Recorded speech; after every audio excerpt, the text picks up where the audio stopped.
성경에서 가장 신비로운 인물이 있다면 단연 에녹을 들지 않을 수 없을 것입니다. 창세기 5장 22절에서 에녹이 무드셀라를 낳은 후 300년을 하나님과 동행하고는 하나님께서 그를 데려가심으로 이 세상에 있지 아니하였더라 라고 기록하고 있습니다. 히브리서 11장 5절에서는 에녹에 대해서 죽음을 보지 않고 하나님께서 데려가셨다고 기록하고 있으니 어찌 신비롭지 않을 수가 있겠습니까? 그래서 성경에서는 엘리야와 함께 죽음을 보지 않고 하늘에 바로 올라간 두 사람으로 많은 기독교인들에게 존경과 우러름의 대상이 되어 있는 것인 거죠. 그런데 이 신비로운 두 사람에 대해 살펴보면 엘리야의 행적에 대해서는 비교적 자세하게 기록하고 있는 것에 비해서 에녹에 대한 행적은 거의 기록이 없어 더욱 신비감을 갖게 하는 그런 인물인 것입니다. 창세기 5장에서 기록하는 유일한 기록으로는 300년간 하나님과 동행하며 자녀를 낳았다고만 기록하고 있는 것인 거죠. 그래서 많은 목사님들의 강의에서는 에녹이 어떻게 하나님과 동행했는지에 대해서는 별다른 설명을 하지 못하고 있고, 심지어는 그냥 평범한 일상을 살면서 마음에 늘 하나님을 가슴에 담고 경건하게 살았다고 가르치는 목사님들도 있는 것입니다. 그러나 그런 가르침은 전혀 성경적이지 않은 것인 겁니다. 너무나 피상적인 그런 가르침들은 오히려 하나님을 깊이 사모하고 경건하게 산다는 말에 대해 잘못된 인식을 심어주어 참 신앙의 본질이 무엇인지를 헷갈리게 하는 가르침에 다름 아닌 것인 겁니다. 하나님과 동행했다는 말씀은 어떤 의미를 갖고 있을까요? 그냥 하루하루 평범한 일상 속에 아침 저녁으로 기도하고 항상 하나님을 마음에 담고 착하고 경건하게 평범한 일상을 사는 것일까요?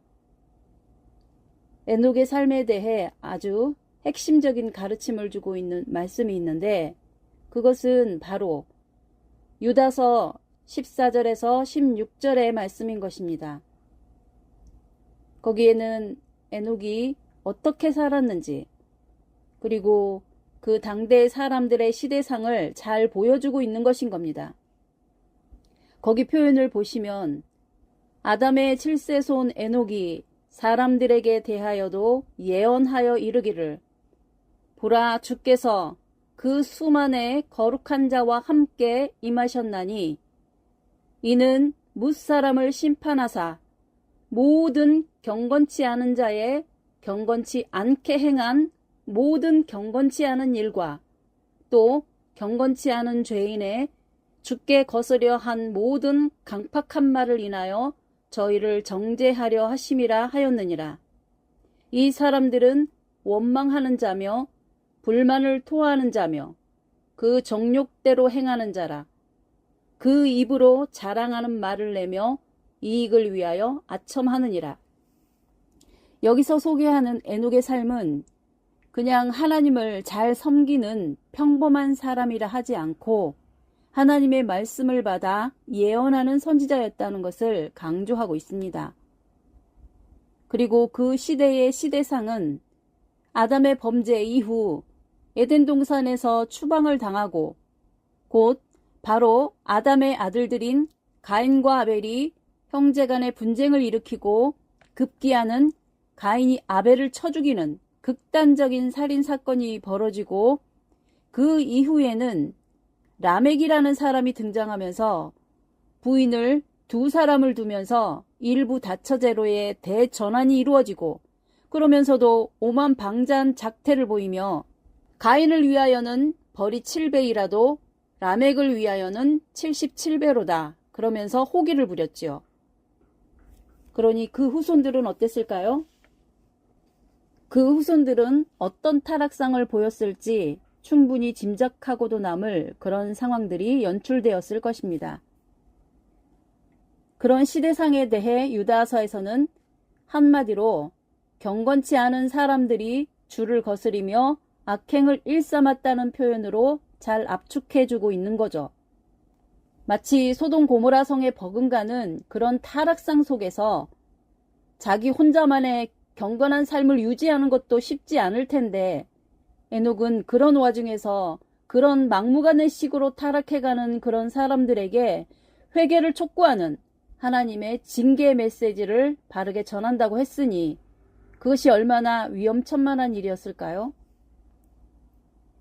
더구나 짧은 생애도 아니고 300년이라는 장구한 시간을 그런 사회적, 영적인 압박과 고통 속에서 바른 선지자로서의 사명을 지킨다는 것은 가히 상상하기도 어려운 여건이 아닌가 싶은 것입니다. 만약에 아브라함의 조카 롯이 소돔 고모라 성에서 성적 도덕적으로 문란한 삶을 살아가는 그 사람들에게 회개를 촉구하는 그런 설교를 했다면 롯은 어떤 처지가 되었을까요? 여하튼 에녹은 당시의 시대적인 분위기와는 너무나도 동떨어진 그런 설교를 하며 300년간이나 변함없이 실행하며 살았으니 이 얼마나 귀하고 위대한 삶이었겠습니까?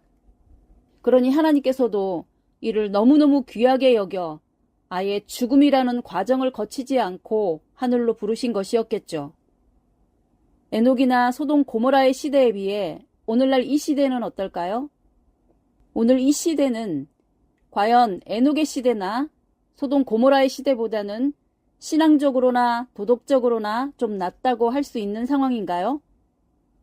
그리고 이런 악한 시대라도 어떤 목자가 아무리 입바른 설교를 하고 외친다고 한들 어느 누가 감옥에 집어넣기를 합니까? 아니면 밥을 굶거나 뺨을 한 대 맞게라도 합니까?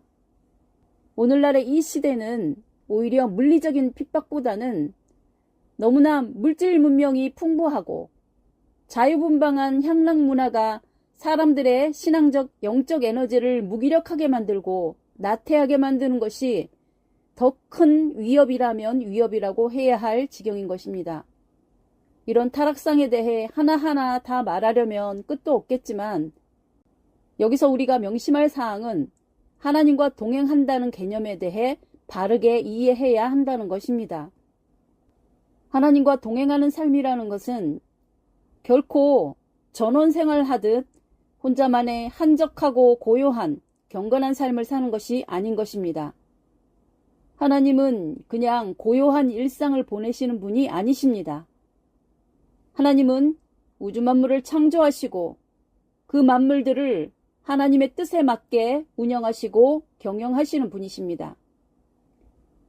그리고 그 우주 만물 중에서 가장 중심이 되는 인간들이 하나님의 창조 질서에 순응하며 올바른 자리를 잡을 때 비로소 하나님의 창조 목적이 완성이 되는데 유독 그 존귀한 인간들만이 하나님의 창조 질서를 흐트리고 역행하며 하나님께 도전하고 있으니 어찌 하나님께서 평안한 안식을 누릴 수가 있겠습니까?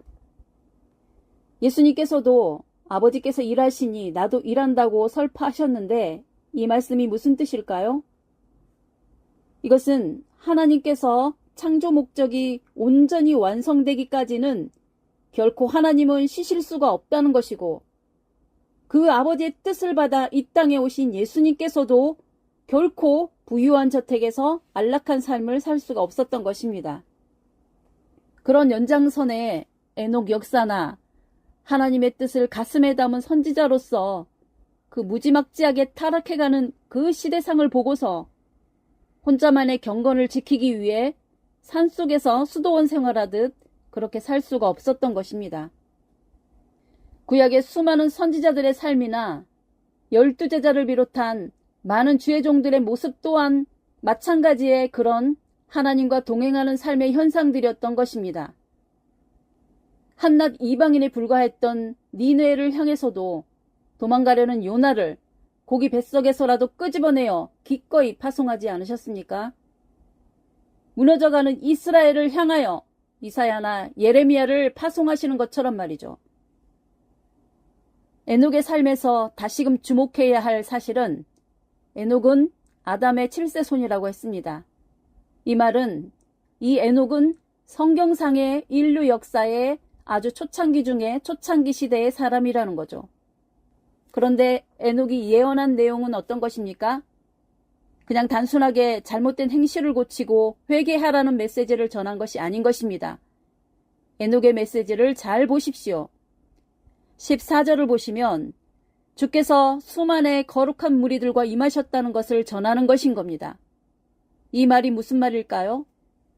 이것은 주님의 강림을 전했다는 말이고 주님의 재림으로 말미암는 최후의 심판의 메시지를 전했다는 것입니다.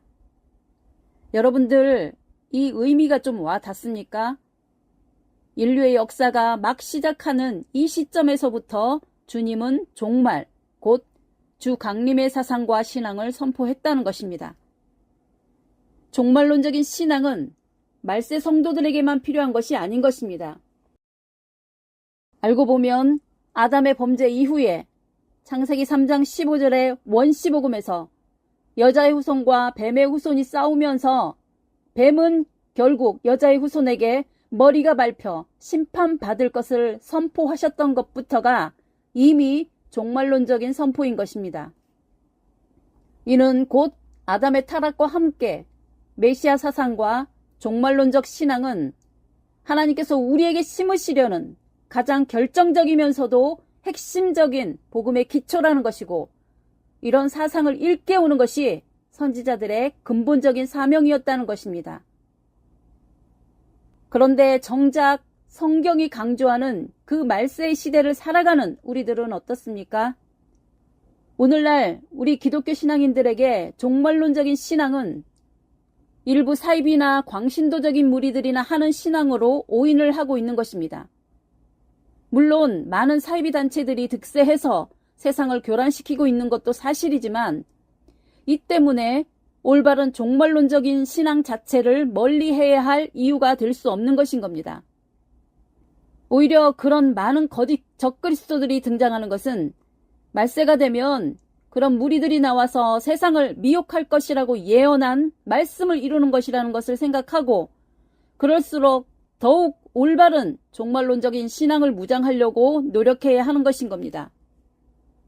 아담 때부터 에녹의 시대에도 철저히 주 강림의 신앙을 선포하고 있었는데 이 마지막 시대를 살아가는 우리들이 어떤 변명으로 자신의 무덤덤한 신앙을 변명할 수 있겠습니까? 하나님과 동행하는 삶이라는 말이 얼마나 어려운 말인지를 다시금 곱씹어 보시며 자신을 속이거나 하나님과 동행하는 삶 살고 있다는 사람들에게 속지도 마시기를 바랍니다. 마지막 시대를 살아간다는 것이 무엇을 의미하는지 더욱 말씀 속에서 길을 찾으셨다고 자부하시는 분들은 결코 자기 만족만을 위한 안락한 침묵의 삶에서 깨어나시기 바랍니다. 오늘 말씀은 여기서 마치도록 하겠습니다. 감사합니다.